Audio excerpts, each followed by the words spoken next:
Hello students, today we will discuss about gamma function. आज हम gamma function के बारे में पढ़ेंगे।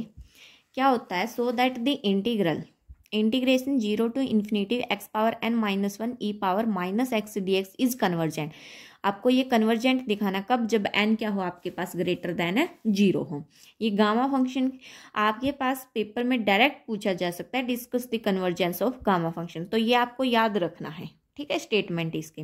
तो हमने इसको क्या कर लिया, लेट आई इक्वल टू, अब 0 to इन्फिनिटी है तो इसको ब्रेक कर लेते हैं हम। कैसे? 0 to 1 x power n minus 1 e power minus x D x plus integration 1 to infinity x power n minus 1 e power minus x D x. इसको हमने क्या कर लिया? ब्रेक कर लिया। अब जब हमने इसको ब्रेक कर ही लिया है तो हम इसको क्या कर लेते हैं, I1 equal to I1 plus I2 late कर लेते हैं। यहाँ से हमने ये लेट कर लिया। अब दोनों ही केस में, या ये केस लें या ये केस लें, एफ ऑफ एक्स हमारा किसके इक्वल होगा? X power n minus 1 e power minus x के। इसको हम क्या लिख सकते हैं? E power minus x as it is x power 1 minus n लिख सकते हैं नीचे जाके। हो गया यहाँ तक? अब देखो, हमने इसको यहाँ तक लिख दिया क्योंकि हमने नीचे जाके क्या कर दिया। अब यहाँ से हम क्या करेंगे, जो फंक्शन है वो इनफाइनाइट डिसकॉन्टिन्यूट है।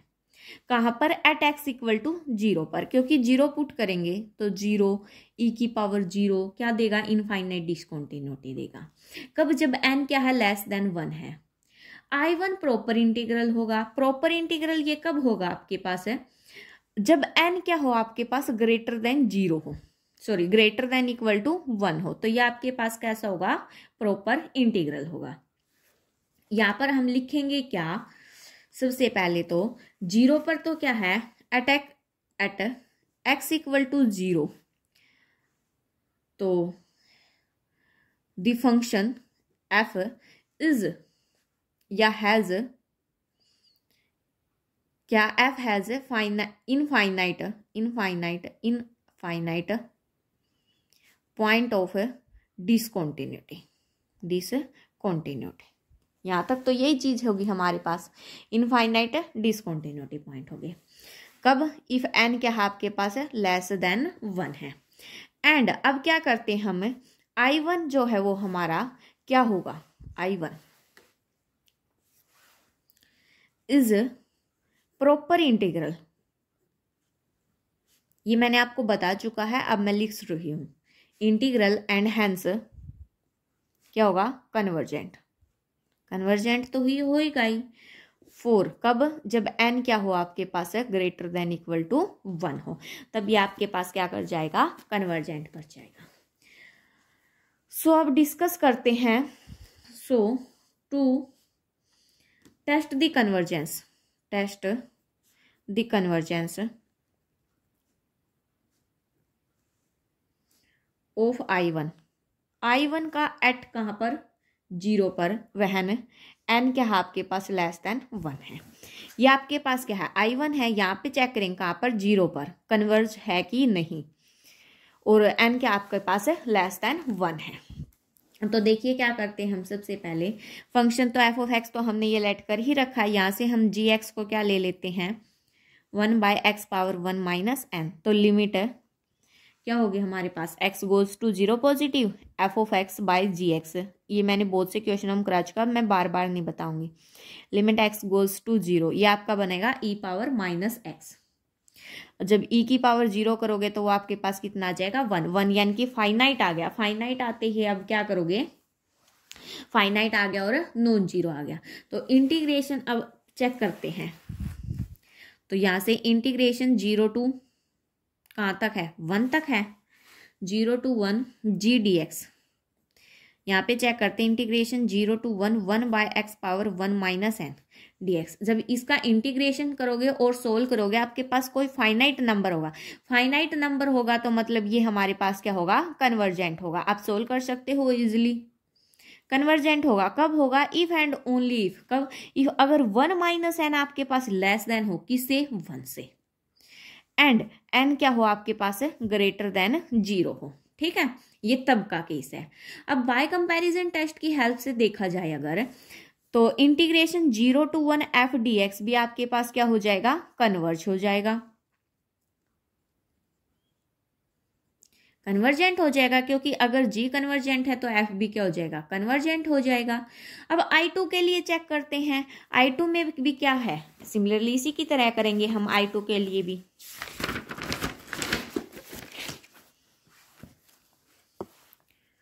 टू टेस्ट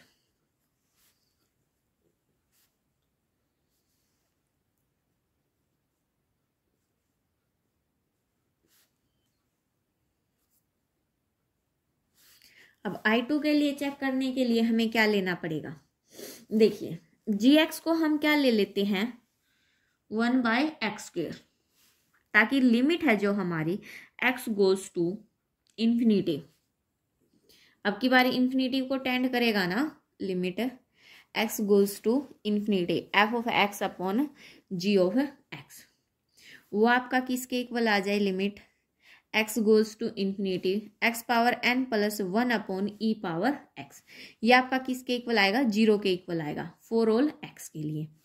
अब देखो integration 1 to infinity g dx equal to integration 1 to infinity 1/x², ये आपके पास कोई फाइनाइट नंबर देगा, फाइनाइट नंबर देगा तो मतलब ये आपके पास क्या हो जाएगा, कन्वर्जेंट हो जाएगा, और कन्वर्जेंट होते ही आपका integration 1 to infinity f dx भी, ये भी आपका क्या हो जाएगा, कन्वर्जेंट हो जाएगा।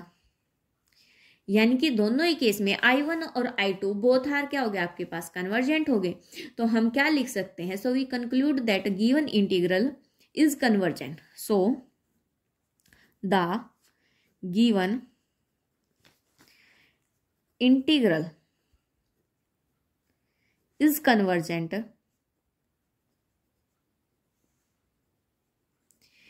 if and only if, convergent कब होगा, जब n क्या है आपके पास ग्रेटर देन 0 है। देखिए एक छोटा सा एग्जाम्पल और करते हैं इसी का, उसकी हेल्प से आपको अच्छे से समझ में आ जाएगा। क्या है, integration 1 to infinity x power n e power minus x dx, यहां से हम क्या करते हैं, ये आपके पास गिवन है, इसको I लेट कर लेते हैं, लेट I इक्वल टू, ये चीज हमने लेट कर ली, यहां से f ऑफ x है फंक्शन, वो क्या होगा हमारा x power n e power minus x। अगर मैं gx की बात करूं, मैं यहां से gx ले लेती हूँ 1/x², तो यहां से limit x goes to infinite, f of x upon gx की बात करी जाए, वो आपके पास क्या आ जाएगा, limit x goes to infinite x की पावर कितनी, n प्लस 2, क्योंकि पावर 2 कैंसिल होने से तो ऐड होगी की बार, और ये पावर ऊपर माइनस में है तो नीचे जाके क्या हो जाएगी, पॉजिटिव, तो ये आपके पास क्या आ जाएगा, 0 आ जाएगा, कोई finite number for all n के लिए। तो ये आपके पास क्या हो गया, यहां से आप क्या बोल सकते हो, integration 1 to infinity g dx equal to integration 1 to infinity 1/x² dx, ये आपके पास क्या होगा, कन्वर्जेंट होगा। ये तो बहुत इजी है, क्या होगा, कन्वर्जेंट होगा। अगर ये कन्वर्जेंट होगा तो हम क्या लिख सकते हैं, बाय कंपैरिजन टेस्ट,